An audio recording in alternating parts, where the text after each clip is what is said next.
امبارح فعلا كان احلى يوم في حياتي. اه، اخدت بالي ان انت كنت مبسوط جدا. طبعا مبسوط. البني ادمه اللي بقالي سنين بحبها بيني وبين نفسي بقت خطيبتي وهتبقى مراتي كمان. وانت كنت مبسوطه؟ اه طبعا، مش هبقى مبسوطه ليه؟ يعني دي خطوبتي.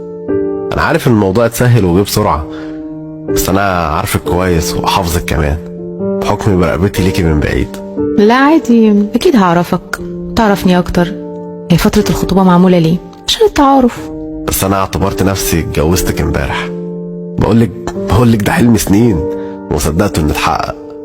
اه بس خلي بالك برضو، ممكن لما تعرفني ما ترتاحش او انا مرتاحش. لا يا ست، انا هرتاح. انا هكمل على اي وضع عشان بحبك وقابلك بكل ما فيكي. عموما ادينا فرصه نقرب، حاول انا كمان. تحاولي ايه؟ يعني حاول احبك زي ما انت بتحبني. اه. اوعى تكون اتضايقت، بس الموضوع لسه في بدايته ولسه بجرب مشاعري معاك. باذن الله خير. لا طبعا مفيش حاجة، خير ان شاء الله، وهتحبيني اكتر ما انا بحبك كمان.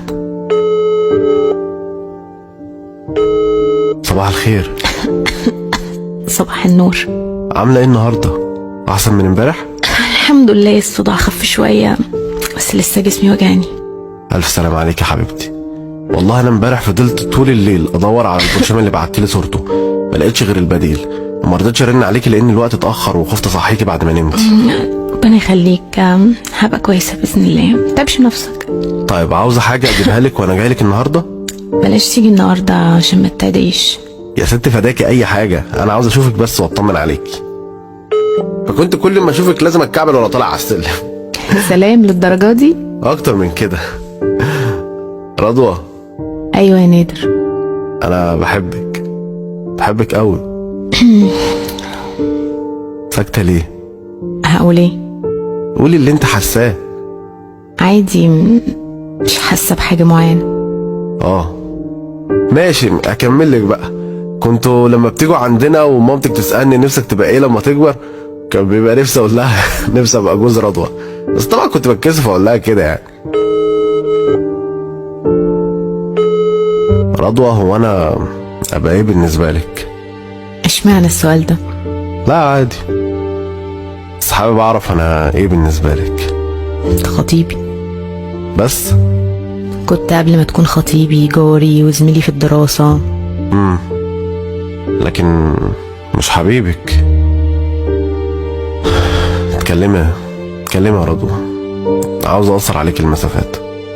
ما هو يا نادر، الحب ده مش بإيدي ولا هو بإيدك، ده بإيد ربنا. يعني انا بالنسبه لك عريس؟ على فكرة الكلام اللي انت بتقوله ده رخم، ما هو لو على عرسان لا ثواني، انا هكمل لك كلامك.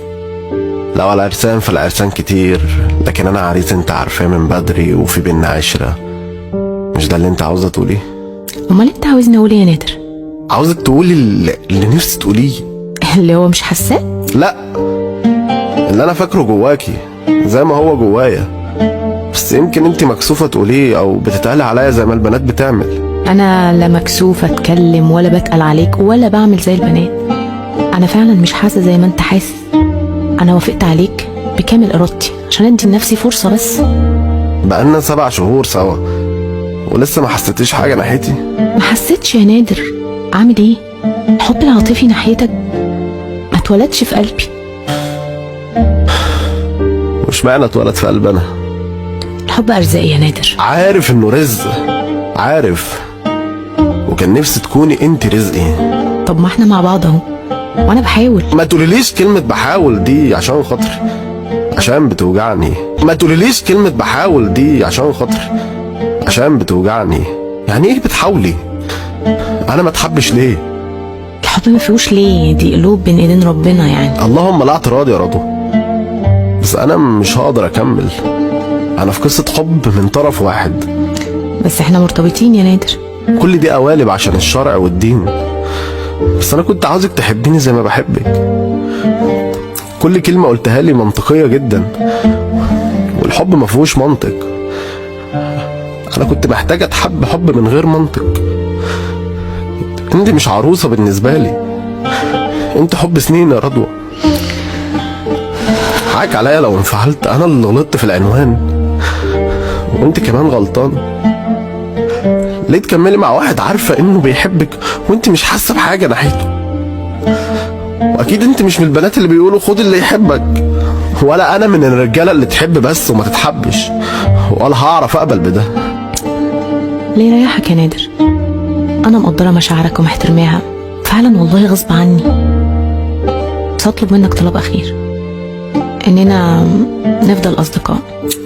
لا لا لا، لا اصدقاء ولا غير اصدقاء. انت ممكن تقبلي ده عادي ان انت تكوني صديقه ليا، انا لا. دي سنين وايام وانا بفكر فيكي وما حبيتش حد قدك. مريض بيكي وموهوم انك ممكن تكوني بتحبيني بينك وبين نفسك زي ما انا بحبك. اصدقاء ايه؟ ده انا لازم ابعد قوي واخفي كل حاجه بتفكرني بيكي. طول ما انت قصادي ولا عمري هخف منك، ولما بخف منك وتبقى عادي بالنسبه لي ساعتها ممكن نبقى اصدقاء. لكن دلوقتي تفضلي واكذب واخفي مشاعري عنك واكتم غيرت عليكي واعيش في الحرب النفسيه دي لحد ما اخلص مشاعري كلها في الهوا. وعلى ايه؟ حقك عليا والله ما قاصد اجرح فيكي، انا اللي جرحي كبير يا رضوى. حاسه بيك والله، انا اللي اسفه. ما تأسفيش، انت ايه ذنبك؟ انا اللي قلبي حبك وانت مش تحت امر قلبي.